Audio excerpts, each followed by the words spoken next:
Hi Beauty Junkies!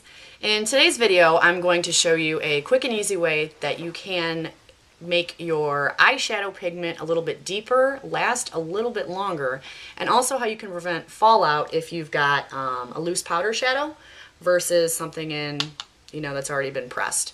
You can use either a basic sponge eyeshadow applicator or, as I'm going to show you today, the Perfectionist makeup sponge by Beauty Junkies, which will help you press and not get so much of the fallout underneath your eye.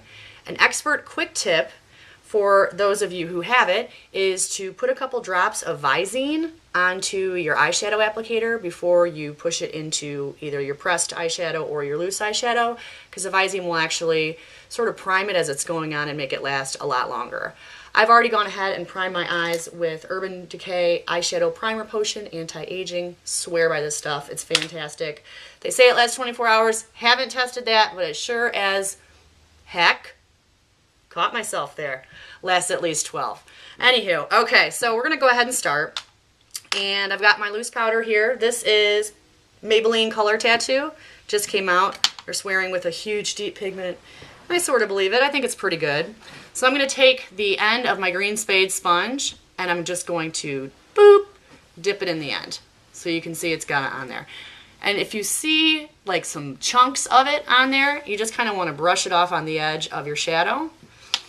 But then you're going to go to your eye and you're going to do this with slow, deliberate motions. You're not going to want to rub, you're not going to want to stipple, you're not going to want to really smear. You're just going to want to pat. It's like a heavy pat. Like you're patting a dog if your dog were your eye and you were putting makeup on it. Yeah, that wasn't a great comparison. Work with me. Okay, so I'm going to pull the eye out just a little bit and start to pat. And as you can see, the color is going on there pretty smoothly. I'm going to dip it again into the loose powder and do the same patting motion as I had done before. The cool thing about the green spade sponge is, as I mentioned, it really is for perfectionists.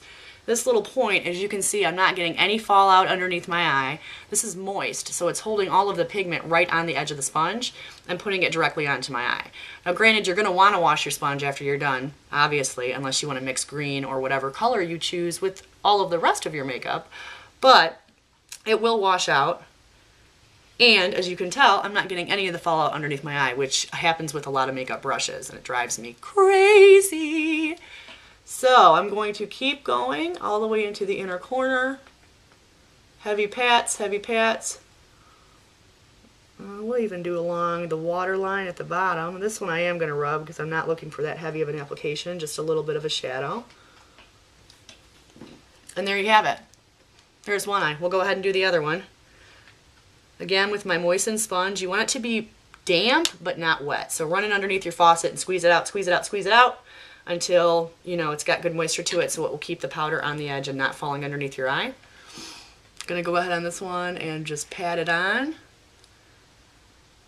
It's gonna feel kind of damp for a little bit, just let it dry. But if you feel that you've made a mistake and you've gone too far up or the edges are too bold, I'm gonna show you another quick trip, if I could speak. Whatever, that will help you out. Okay, so we've got the green on this eye above. Gonna go along the lash line below.